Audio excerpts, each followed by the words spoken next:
Hey, what's up guys? John here. We've all been waiting for a pullback in the real estate market. At least I know I have. I think that everything is just crazy right now. The real estate market, everything is crazy in terms of the expectation that prices are only going to continue to rise. But that craziness is getting pulled out of the market. It's getting pulled out very quickly. It seems like every other day we're seeing one big headline after the next with a billionaire or someone with significant financial influence stating their new concerns with the economy. But now Fannie Mae is coming out and they're saying something a little different. A sharper downturn in residential real estate investment is now underway. So they're saying something very different than what most people that purchased properties over the last couple of years, real estate agents, developers, they had this whole perception of we have a shortage of housing. And this shortage of housing is going to trump all other problems, whether it be affordability through increased interest rates, whether it be inflation problems, whether it be through the Great Resignation, whether it be through any of these other problems. We have a 5 million home shortage that's going to keep home prices up very, very high because of the demand. That was the concept that was sold to us. But that concept is falling apart. It's falling apart very, very quickly. Good news for home buyers. Fannie Mae chief economist says U.S. housing market has finally turned a corner. Here's why.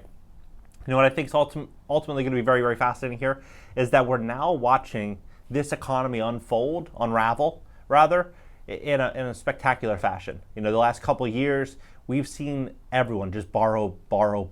Look at the auto loan industry, for example. People are paying 40% above market value for these cars, and then they're financing them. So they're taking out these subprime auto loans on assets, on cars, that they're underwater on. Like, these people are sitting on all these cars that they're underwater on. Gas prices are up 50% from where they were 2 years ago. Auto insurance is up. Credit cards, $1 trillion in credit cards. We have all of these issues. We got a large block of the U.S. population sitting in student loans. We have all these problems that are coming due soon, and those student loans, most of these jobs just aren't going to be what they were a couple of years ago. Right? And so you're going to have all these people leaving careers, leaving opportunities, and all they have to show for it is a mountain of debt. And now this housing market, what I think is going to happen is we're going to see this once in a lifetime opportunity to invest in real estate that's going to be unlike anything we've ever seen in the past. We look at all the other crashes, 1970s, look at the 1980s stock crash, look at the dot-com bubble, early 2000s, look at the real estate crash, 2007, 2008.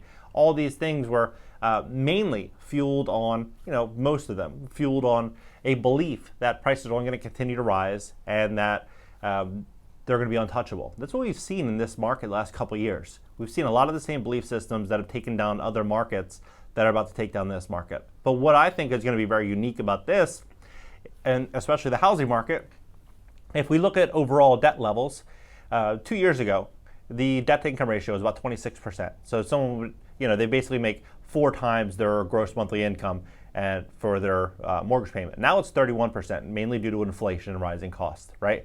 As that continues to pick up, we're also going to have that other issue that's going to be people sitting on fixed incomes, retirement plans, Social Security, people that, they thought, they're baking in a 3% inflation annually. Now they're getting hit with this new inflation, and by the day, more and more people that were making it no longer can make it. So this housing market, what we're going to have is we're going to have a pool of less qualified buyers when interest rates continue to rise, and we're going to have more sellers than buyers. What's that going to do? It's going to drag these prices down in an epic fashion. Also, what's going to be very unique here too is this recovery is going to be unlike any other recovery because this is going to be coupled with solutions through tech, AI, robotics, and outsourcing talent overseas. So we're going to see all these new changes happen at one time. It's going to be huge. Single-family home sales fell sharply by 16.5% in April to a seasonally adjusted annualized rate of $591,000, according to the Census Bureau data released yesterday. That was the slowest rate of sales since April 2020 during the earliest days of the pandemic, offering a recipe for buyers that the market is cooling off. What's more, new home sales in March were revised downward significantly from 763,000 to 709,000. The new home sale report released today by the Census Bureau clearly points to a housing market that has turned, said Doug Duncan, chief economist of Fannie Mae.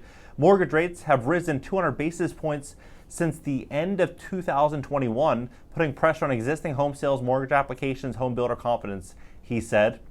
A sharper downturn in residential real estate is now underway, and we will be likely revising downward our near-term sales forecast. Economists polled by the Wall Street Journal had forecasted sales to take place at a 750,000 annualized rate, although the report can be volatile and subject to revisions. However, today, new home sales report is the sharpest indicator yet, with sales coming in well below both our own census expectations. Duncan said the sales pace in April was similar in levels to slowdowns that occurred the last time the Federal Reserve engaged in tightening regime in 2018. A sharper downturn in residential investment is now underway, said Fannie Mae.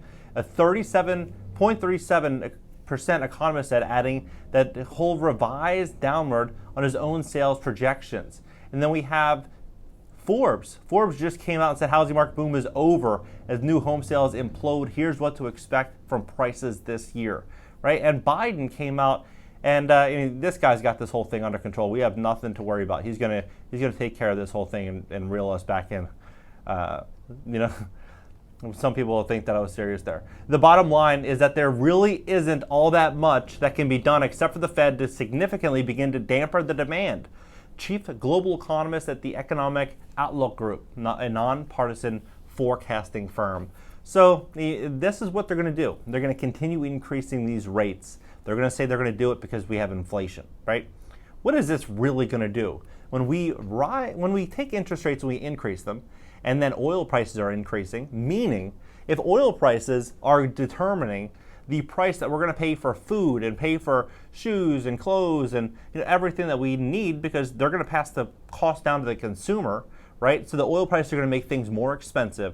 And then on top of that, they're going to increase interest rates to make the debt that we borrow to purchase these items more expensive to then counter off the inflation. Like, you think about what they're saying, it's kind of comical. They're going to continue increasing gas prices. Gas prices are going to then make everything else go up. And then because everything else is going to go up, they're going to charge you more to borrow money to combat the inflation, right? We're stepping into a very, very big problem. A very, very big problem in this economy. I think the housing market is going to get hit harder than it's ever been hit. I think it's going to be worse than 2008 by a landslide. Because if we look at what happened in 2008, 2008 was mainly a situation in which people took out loans they shouldn't have otherwise qualified for, predatory loans, a lot of bad stuff in mortgage-backed securities. It was a mess, right? But this situation, we're having this massive debt cycle happen. We're having the Great Resignation. 3% of all people left their jobs or leave their jobs every month, on average. That's significant. And then we take into consideration this inflation problem that's going to continue to get worse and worse and worse. And yeah, we're gonna see some real big problems hit this market, I think, in a big way. And I think that if you're thinking about selling a house, I would probably sell it sooner than later. Because if I were a betting man, I would bet that prices 12 months from now are going to be a lot lower than they are right now. And I think it's so important for smart people to pay close attention to credit. Make sure you have very, very, very good credit. You want to have 720, 750 credit scores at minimum. You want to have great credit. And the reason being is that you want to have access to money. When things hit the fan, what are they going to do? They're going to tighten up their lending. They're not going to lend money to people with 600, 650 credit scores.